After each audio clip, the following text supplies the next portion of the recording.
તો તાપી જિલ્લામાં વરસ્યો છે ધોધમાર વરસાદ। ભારે વરસાદના પગલે કલેક્ટરની હાજરીમાં બેઠક યોજાઈ। કાલે વાલોડ, ડોલવણ અને વ્યારામાં શાળાઓ બંધ રહેશે। વાલોડ, ડોલવણ અને વ્યારામાં આંગણવાડીઓ પણ બંધ રહેશે। આ નિર્ણય લેવામાં આવ્યો છે।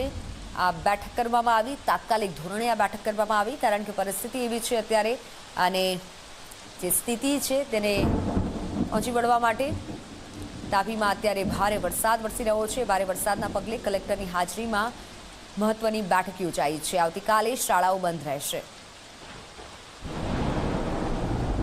વરસાદ જે છે સવારથી અહીંયા પડી રહ્યો છે।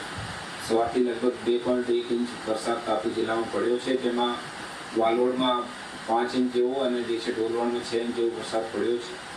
આ સંબંધમાં અને અત્યારે જે છે માનનીય ડેપ્યુટી સીએમ સાહેબના નિર્દેશનમાં જે વીસી થઈ હતી, આ સંબંધમાં અત્યારે અમે તાપીમાં નિર્ણય લીધો છે કે વાલોડ, ડોલવણ અને વ્યારા ત્રણેય તાલુકામાં આવતીકાલે તમામ શાળાઓમાં અને આંગણવાડીમાં જે છે રજા જાહેર કરવામાં આવે છે।